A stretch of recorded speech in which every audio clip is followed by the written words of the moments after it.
8:41 on your Thursday morning. If you're an allergy sufferer, you know you're suffering right now. If your child has itchy, watery eyes or a runny nose, well, it could be the start of seasonal allergies or hay fever. It could also be a spring cold. Could be. So how to tell the difference? Our health specialist Leah Sarich is here on some advice.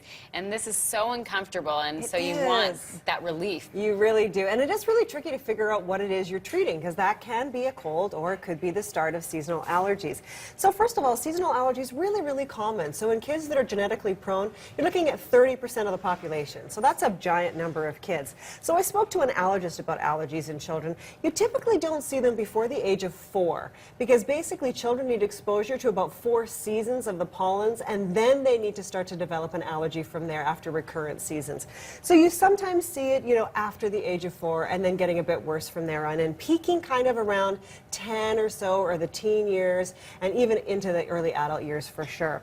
So that's when you see the symptoms, and then basically the symptoms can look like a spring cold, but Dr. Doctor outlines the symptoms and the differences. Typical symptoms of hay fever are red, itchy, irritated eyes, and they'll often really rub their eyes a lot, and sneezing fits. They may sneeze, 2, 5, or even 10 times in a row. Nasal congestion, runny nose, and it can actually affect breathing as well. Sometimes asthma can flare up. And sometimes it's a bit tricky to distinguish between allergy and a summer cold. Okay, and a couple of the clues: allergy, one of the prominent symptoms is itch. The eyes are very itchy, the nose is very itchy, and typically with colds, itch is not a prominent symptom. Right, so if you've got itch really dominating the picture, if your little guy's complaining of itchy eyes and that kind of thing, then it's probably the start of those seasonal allergies.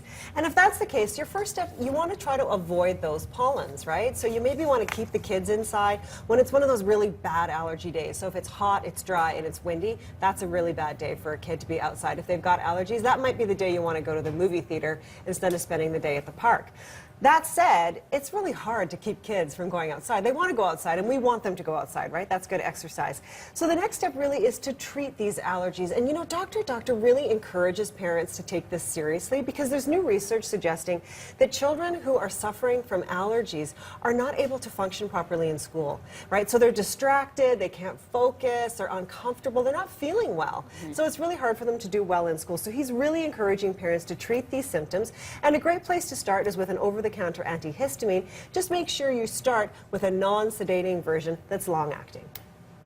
We'd want to avoid using any of the sedating antihistamines. So Benadryl is often used as a first-line allergy treatment, but for hay fever, it's actually not the best option because it will cause sedation. And that's the last thing you want is a child who is suffering with allergy, in which case his school performance could be impaired, and then you add a sedating antihistamine, that's not going to help either. So you really want to choose a non-sedating antihistamine, and those are very safe medications. Their safety profile is fantastic, and they can be used on a daily basis during the allergy season for 2 to 3 months at a time without any concern for side effect. So there you go. It's really a good option to treat these with these over-the-counter antihistamines. And basically, there's no point to see the doctor even. You can just go and get those and try them out. Now, if they don't work, that's when you want to go to the doctor's office. Okay, and we should say Dr. Doctor is his name. That's actually his name. He is Dr. Doctor. And what happens when you go to the family doctor's office? So once you get to the family doctor's, first they're going to do, she's going to figure out if this is in fact seasonal allergies and not something else. So once you've got the firm diagnosis that in fact this is seasonal allergies, then they'll look at treating them with maybe some prescription options. So you can get prescription nasal sprays, prescription eye drops. Those usually in combination with an antihistamine are going to work for most kids. Now, if you have one of the very rare kids that just aren't responding to any kind of therapy, then it's worth maybe a referral to an allergist like Dr. Doctor, and yes, that is his name. And what he'll do is he'll talk to you about some desensitization therapy. So there's a couple of options there. They can be done with needles, or they can be done with a sublingual or under-the-tongue tablet. But those are a big commitment. Lots of visits to the doctor. It can take up to 3 years to get that desensitization therapy done. So big commitment, but then big payoff at the end. You're looking at almost an elimination of those symptoms. Okay, yeah. that is a good thing. Yeah. Now, how about these allergies? Are they truly seasonal, or can they appear at any time? They can appear at any time. So they appear with the pollen that's out there. But in terms of them starting for the first pollen season, yeah, that can happen really at any time. So it may seem like, oh my goodness, my kid has never had this before. What's going on?